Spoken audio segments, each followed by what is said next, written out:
The Edmund Rice Centre for Justice and Community Education is part of the Edmund Rice Community Services and is located on country of the Wangal Gadigal peoples of the Eora Nation, on what is now known as Balmain. We acknowledge the elders past, present and emerging of the land we meet and note that sovereignty was never ceded. If coming to this from other parts of Australia, take time to acknowledge the land and communities of other First Nations whose country you may be part of. Thank you, Senator Payman, and for accepting the invitation and sharing your experience and insights with us tonight. We appreciate how busy your schedule is, and it's wonderful to hear about your engagement with the Edmund Rice Centre in WA. We're obviously a different centre on the East Coast, but we are all one family. And what's so great is that you've got this link that links us all together. Senator, as you know, the theme of Refugee Week 2024 is finding freedom, the importance of family. To start, could you explain how vital it was?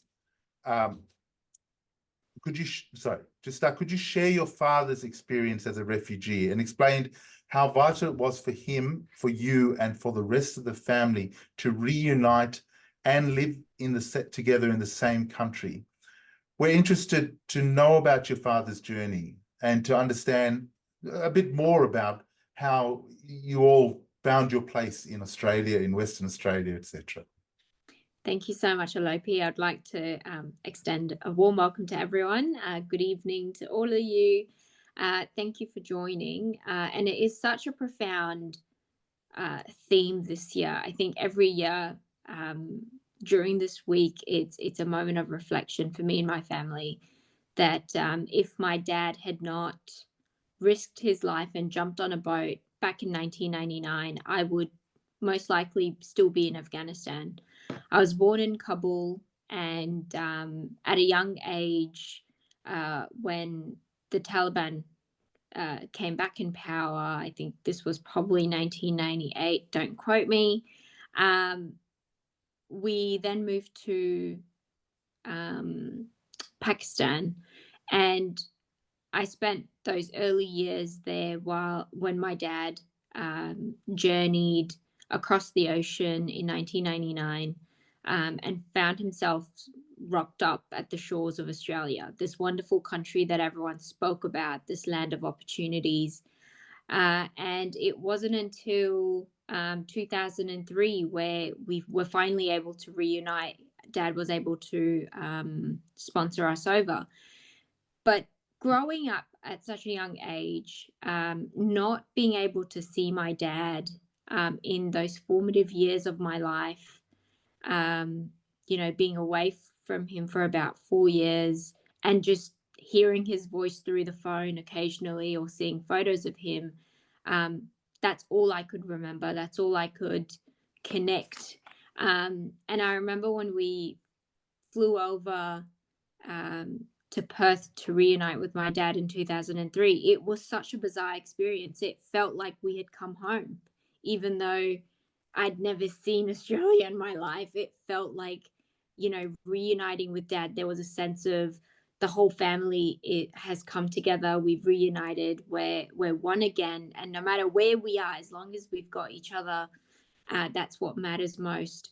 But I must tell you that it was a difficult journey for my dad, like 11 days a night on a small boat and no form of communication. My mum was pregnant on my third sibling, and she had no idea whether her husband had made it or not. And it wasn't until 2 months after his journey that she finally got to hear back from him. So I can't imagine the sheer stress that puts on a pregnant woman who has just encouraged her husband to jump on a boat to this land that, you only hear of as this amazing place full of opportunities, and the peace and security that Afghanistan wasn't affording us. And I know that this story is not unique to just me and my family.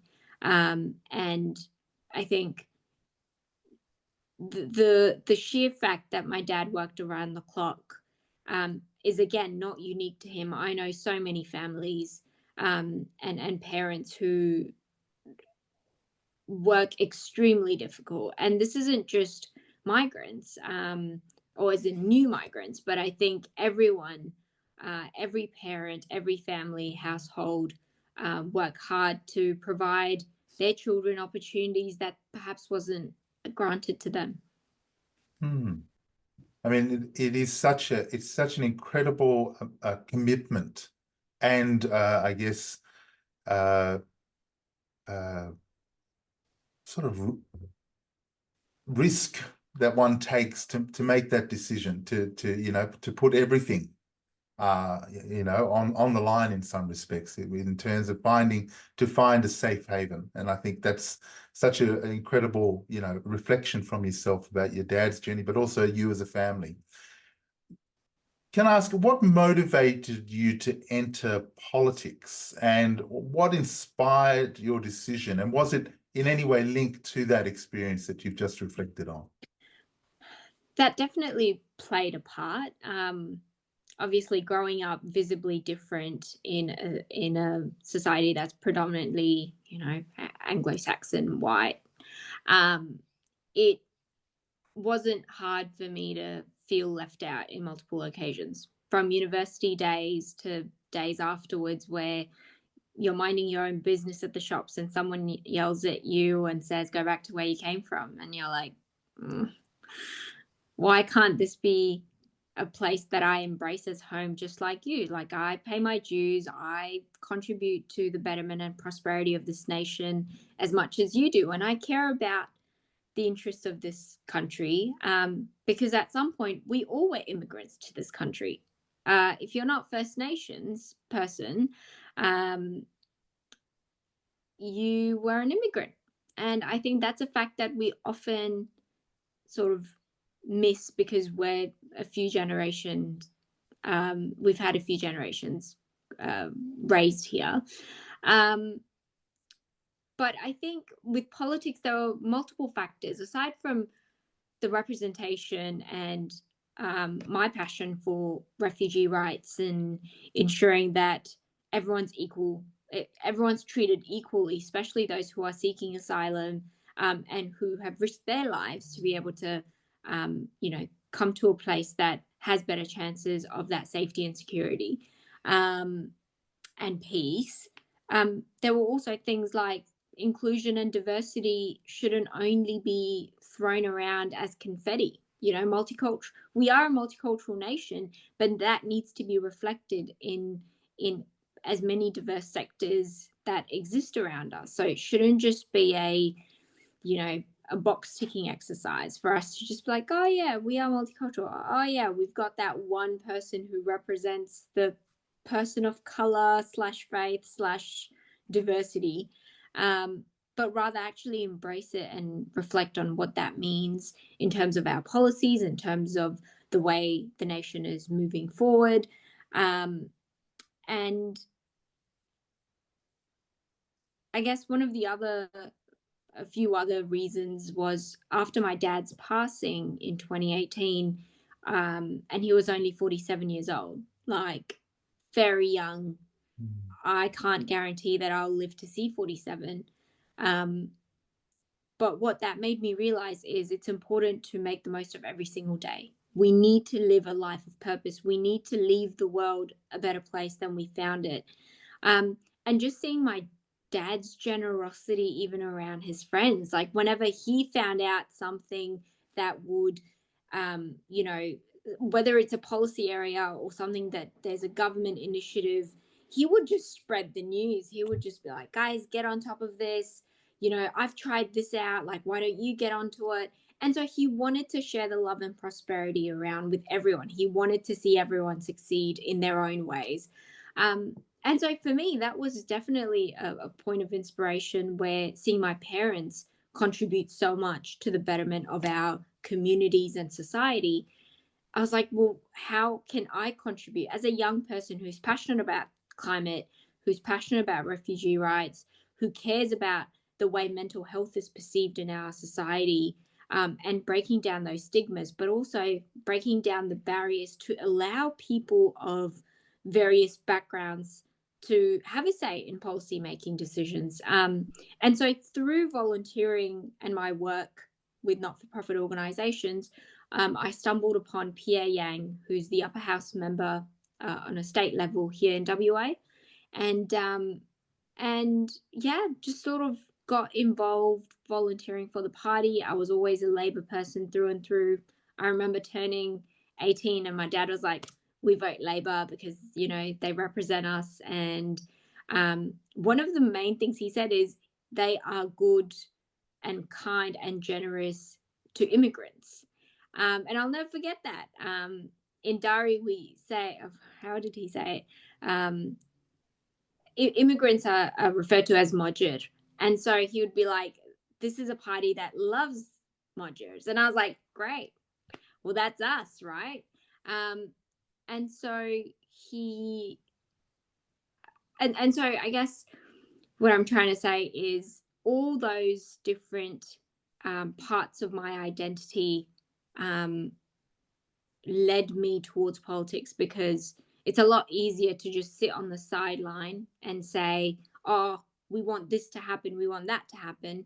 Change doesn't happen when you're not involved in it and you don't get down and get your hands dirty and do some hard work. I think that leads well into my next question, actually. As a young woman of colour, a Muslim, the first hijab-wearing person in the Australian Parliament, you bring a lot of intersectionality to the role. Did any of these aspects pose particular challenges for you?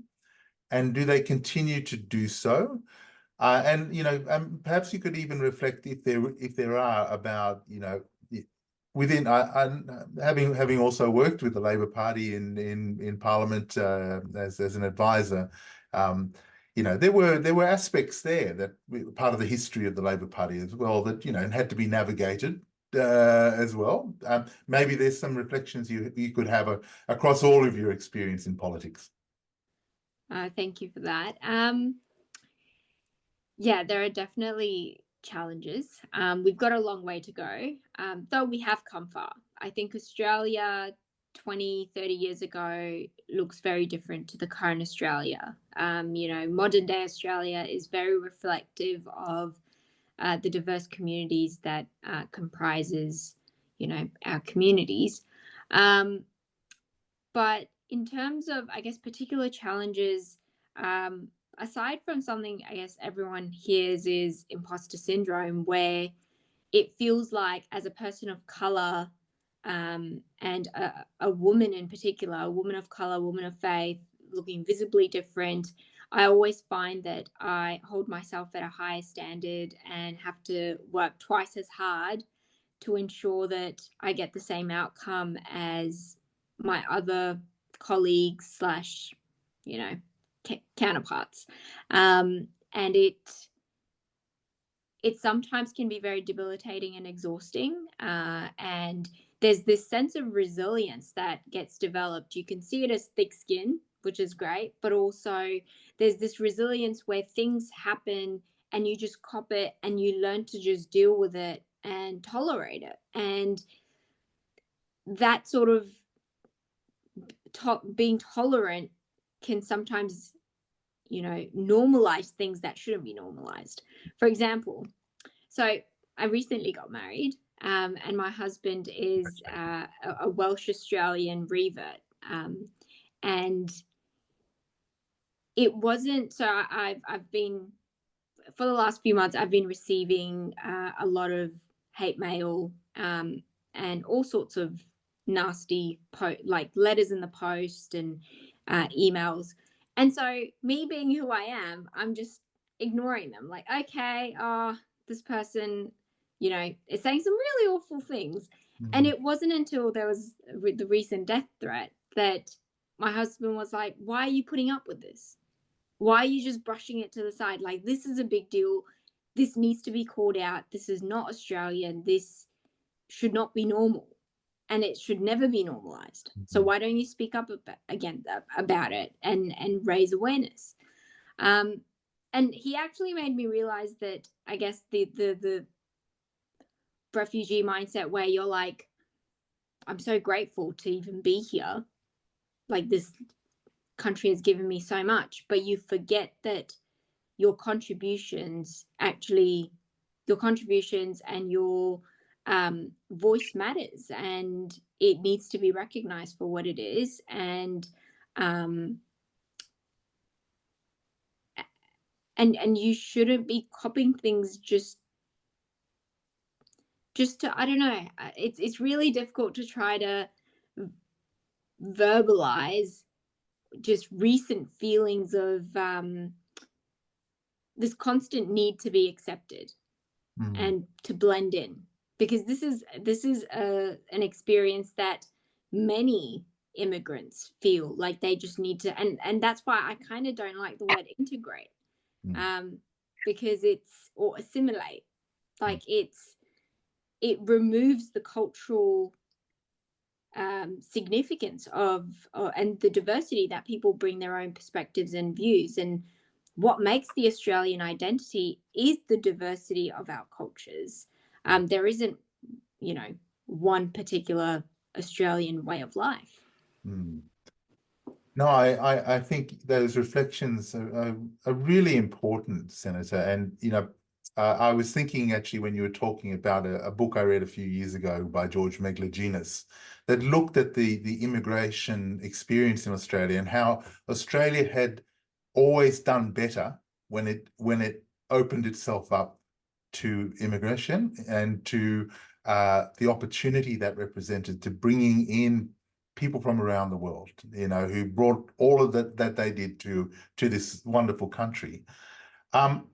In that light, I'd like to ask about the Labor government's justification on the proposed Migration Amendment Removal and Other Measures Bill in 2024. Many multicultural communities in the refugee sector view this legislation as unnecessary, quite brutal, anti-family, and believe it uses refugees as a political pawn in some respects. And I mean, how would you respond to their concerns? So we've had a meeting about this, obviously, and it is a very difficult position. And in saying that, from the outset, I just want to say I'm not the immigration minister. So the decisions that are made are above my pay grade, above my remit. But what I can do as a backbench senator is continue raising the voices of those who I represent and community groups that reach out to me with their concerns. So I want to acknowledge that the hurt and the concerns that people have within their own rights is something that I will continue presenting to the minister and my caucus. And obviously, from the understanding that I've received, that amendment bill is predominantly for people who are not citizens and who do not have a refugee status. We know, as Australia being a champion of human rights, and particularly the Labor Party, we do appreciate the importance of asylum seekers and the need to support them and make sure that their safety is prioritized. And so from my understanding, the bill is going to affect a small number of people who are not refugees and who cannot be removed because they refuse to cooperate and cooperate with their removal process, to leave Australia and back to the countries that they're from. And I understand that there are so many different parameters of how do you determine whose reason of, wanting to stay is legitimate, and how do you gauge that? It's definitely an evolving process, and it is really important, I guess, for me to continue advocating for finding a resolution that employs empathy, understanding, and a humane pathway of going about issues, whether these are people that have been in detention and have not sought out an alternative pathway of, seeking a humanitarian protection visa or seeking any form of grounds of, being considered an asylum seeker. So again, it's a very tricky position to be in. But like I said, I won't stop advocating to find a just solution that does not remove the humanity from what we're trying to achieve. Yeah, I mean, it is a very difficult and politically charged, issue, and one that, as we are going to the lead up to the next election, I'm sure will become even more so. But we hope that compassion and humanitarian, ideals hold true to the people like yourself and others in the ruling party, but also on the other side of politics, to come to a sensible position on this, because it is such an important issue. Yeah. We recognise and have observed your strong stance on the war in Gaza. Could you explain if the government has specific humanitarian visa pathways for Palestinian refugees affected by the conflict? And many refugee advocates believe the government is exhibiting a slightly double standard in its policies towards Palestinians, as opposed to, say, the response to Ukraine and even Syria earlier. What is your perspective on this? I think everyone knows what my perspective would be. I'd get in trouble for this. And I'm probably not the best person to be asking to, comment on it, because I obviously don't see eye to eye with the government and my party on this policy matter. And that's been evident on multiple occasions. But what I do want to comment on is just in terms of facts, that no, there isn't any specific visa stream pathway for Palestinians and Gazans who are wanting to leave. But what I do understand is that there's a wide range of visa options from, for people to apply for, like, family, skilled, humanitarian and temporary stay in Australia. Obviously, the situation in Gaza that's occupied by Israel or the state of Israel is, very limited access. So that whole area, there is it's really difficult for people to go in and people to go out. And understanding that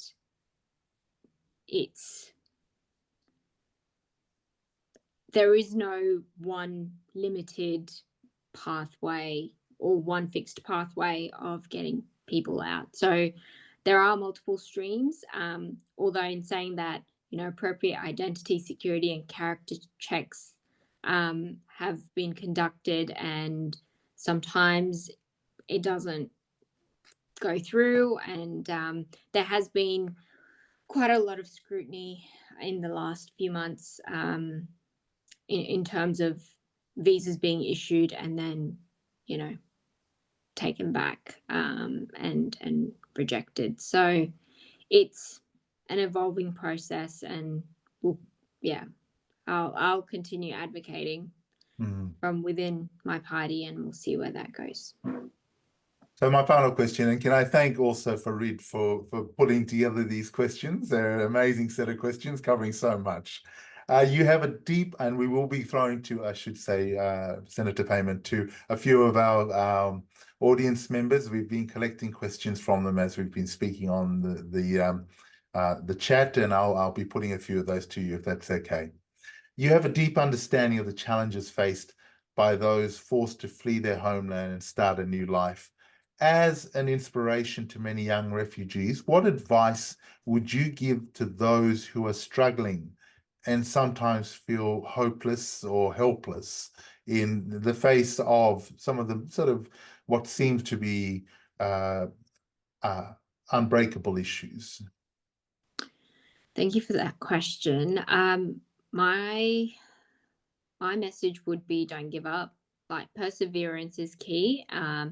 And if we want to be able to see the change, we've got to be involved. We've got to continue the advocacy on the ground and join forces with those who have been doing this for decades. Like, I may have joined politics, in the last 4 or 5 years, but I know people who've been advocating for these causes for decades.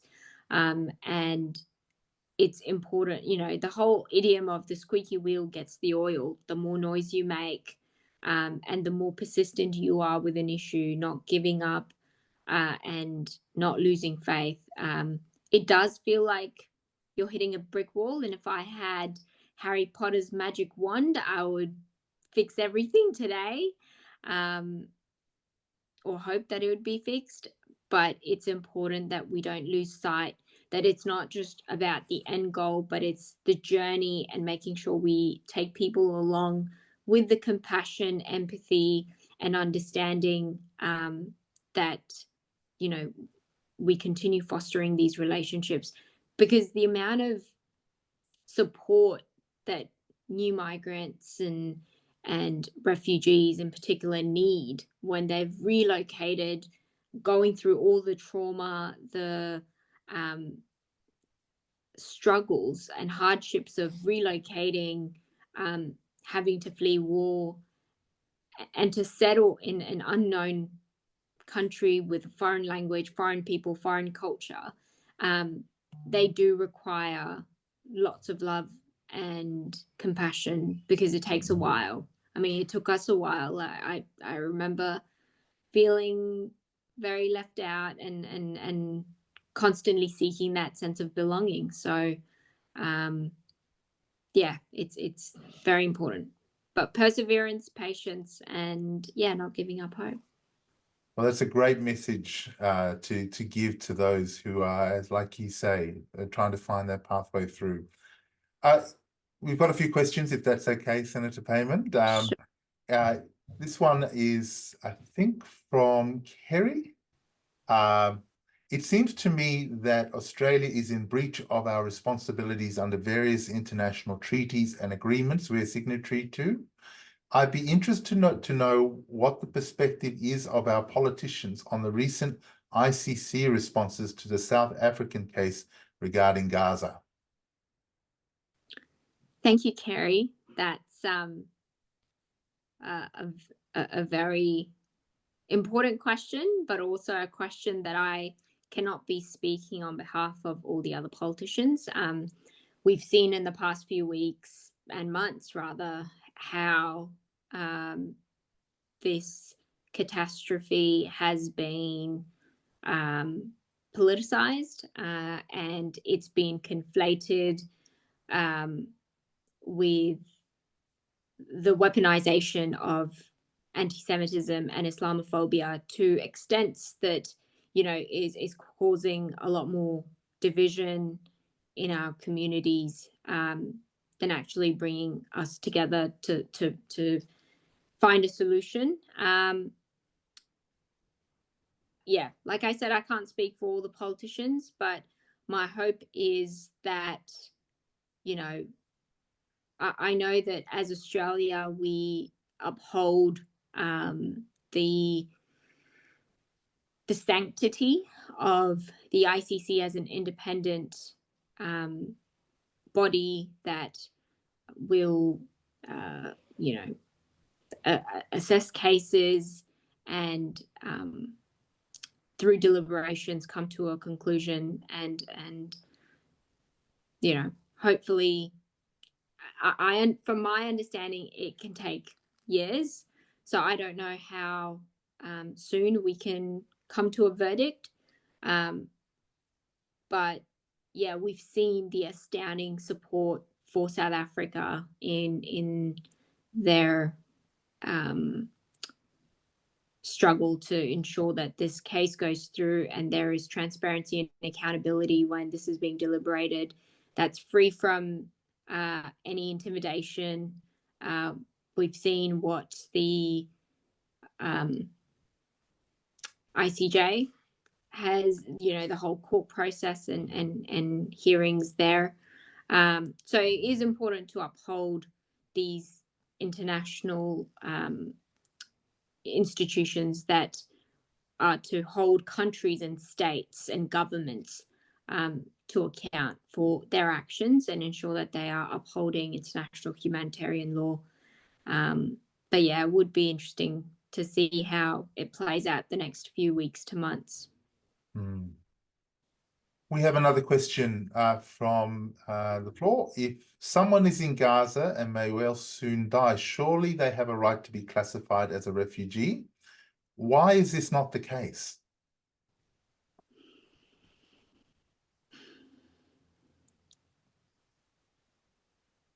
That's a question that keeps me up at night. There is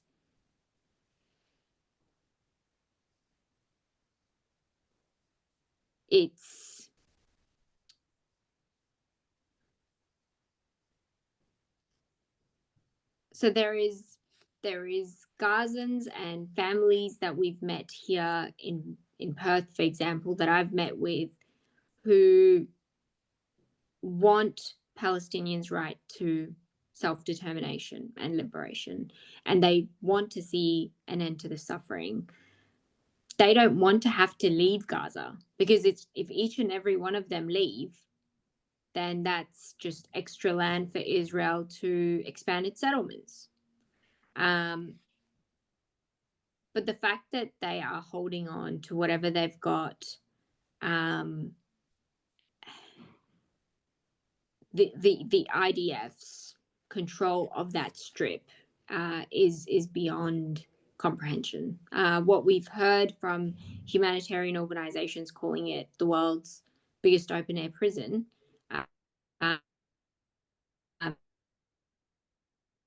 it's no small guard. So anyone who even dreams about leaving Gaza needs to be vetted out and approved and ticked off by the IDF. Like, it was so hard to get nationals for various countries. It was difficult to take their own citizens out when 7th of October took place. So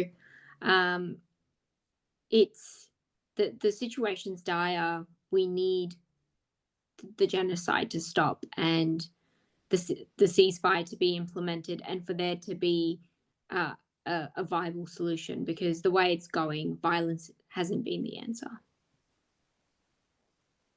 Thank you, Senator. We have another question from Mukis. He's asked they've asked, sorry, what the government can do better to increase the sense of belonging in refugee communities.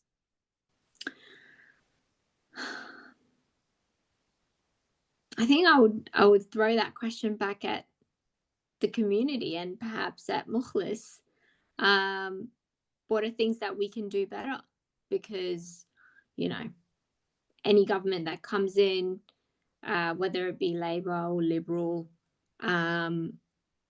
would have their own, you know, boundaries, parameters, and priorities. But I think it's important to use forums like this to also just hear from everyone. And, you know, if you, Mukhlis, have communicated it to your federal MP, that's great.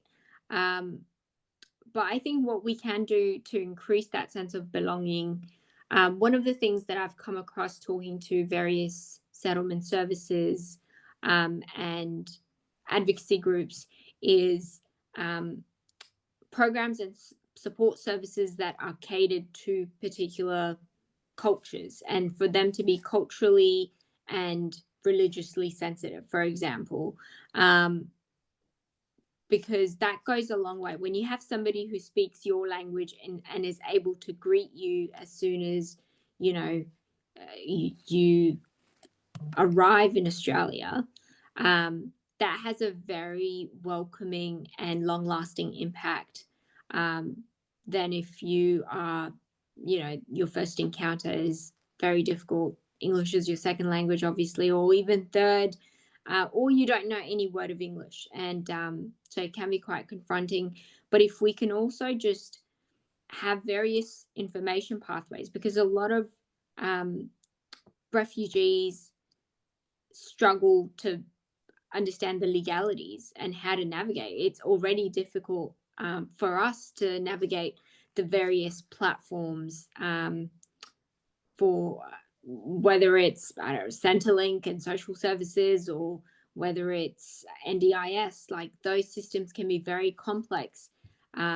So simplifying that and walking it through and making sure that we, provide that information to the refugee community in a digestible way would be important. Some of them don't have any technology literacy, so IT literacy, or just the navigation of how to go about our digitalized world. So yeah, I think there are definitely ways we can improve that sense of support that we're giving to the refugee community, to make them feel that, yes, they do belong, their voices matter, connecting them with existing diaspora communities, and assisting them with things as, we may consider this simple, but jumping on a bus and getting from point A to B. So yeah. Senator, we've gone through most of the questions that have come from the floor, but I actually wanted to reflect, and certainly if others have other questions, please get them up on the question, the discussion forum. Wanted to come back to the question around the importance of families, and in particular in terms of this idea that we have around social cohesion, how important it is for refugee and migrant families to be near and close to their families, and in some ways what that may mean for our visa approach, our immigration approach, particularly in respect to family reunion, which was always an important part of our immigration program, but over time has in some ways eroded because of concerns about, many issues. Perhaps you could reflect a bit on that, given this is a refugee week that has that specific focus on family.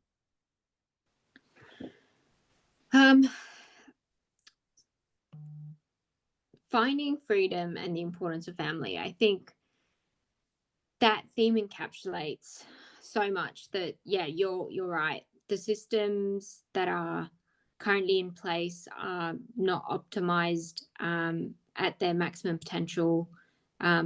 Yes, some say that it's deteriorating and a lot more effort needs to be put in, because when it comes to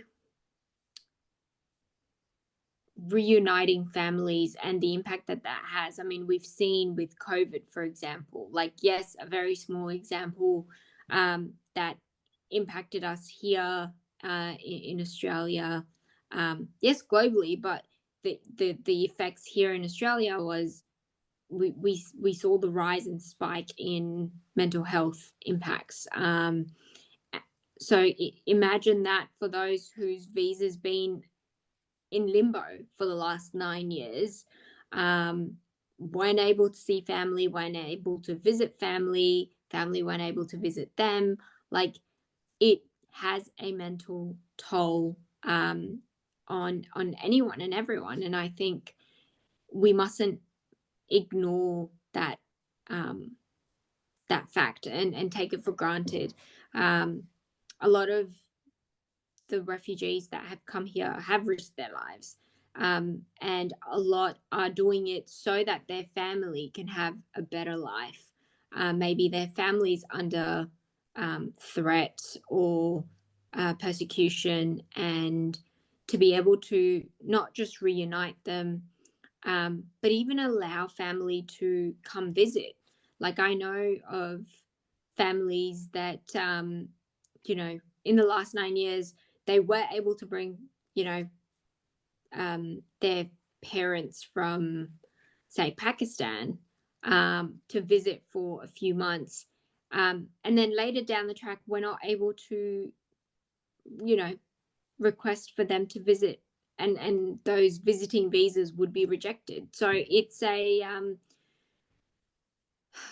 it's really tough, whether it's a refugee and a humanitarian visa or whether it's a visiting visa. Like there has been discrepancies, and I guess coming into government, I know, and I've heard from Minister Giles that he's been trying to fix those problems, and there clearly is, as the review indicated, there clearly are issues within the system that need fixing, from a bureaucratic level to, the processes and streamlining. So we should never forget about the humanitarian aspect and the compassion side of wanting to assist refugees to reunite with their family. And yeah, it's my heart goes out to all of them. Not like being in that position, even though I was a little girl, that's a memory that I can never forget and get rid of, because I remember going to school and Dad wouldn't be there for my little award ceremony in year 1, for example, or just hearing his voice and just wondering when I'd be able to see him, because he wasn't allowed to come back. And we had to just wait for him to be able to sponsor us over. So it is, you feel like your life's just on standby. I just can't imagine how difficult that would have been for a child like yourself to not have their father around to celebrate your award. It is something really important for a child. We have one final question, if that's okay, and we'll be wrapping up after this. This has come from Corinne, actually. How do you understand the fact that a significant number of migrant community members, and this is quite a little bit different from what we've been talking about, voted no in the recent voice referendum? And it would be good to get your sense of what, answering that question, perhaps what may be needed to actually broach the divide that may be there between our First Nations and our new migrant communities around, why this is such an important issue for them. Sorry, so an important issue for migrant communities? But also for migrant communities to understand why it's important. Yeah. I think there was a clear gap, and obviously I haven't, we're still awaiting a proper deep analysis of the referendum campaign. But from my experience on the ground, I felt like there was a clear knowledge gap, and people from various diaspora communities and migrant communities, it was not communicated to them. It almost felt like, First Nations people were given extra privileges, and some would argue that, we're bringing race into the Constitution, without realizing that race was always in the Constitution. But also there was a lot of fear-mongering, there was a lot of misinformation being spread, and I take the criticism, first and foremost to myself, and I think I should have done a better job in communicating that, and from a more, widespread messaging aspect, should have crafted ways of changing, diverting the narrative back to facts rather than allowing the misinformation to carry it through, and the way it did. So there was definitely an education gap, and that education gap could have been resolved by translating the material and connecting First Nations communities with the migrant communities, and getting them to share their stories. I think the power of storytelling and sharing your truth is so profound. Often people won't understand my position unless they've heard my story. And each and every one of us here have their own unique stories. And, you know, we do accept the outcome of the referendum because that's what Australians have voted. But I think there was a clear missed opportunity to bridge a gap, build a bridge between the First Nations community and migrant communities, and make them realize that, you know, the ask of the voice referendum was that recognition and building a body that will consult government on issues that will impact them. It's very similar, I guess, to the multicultural bodies that exist on a state level who advise state governments on issues and pieces of legislation that will impact their lives.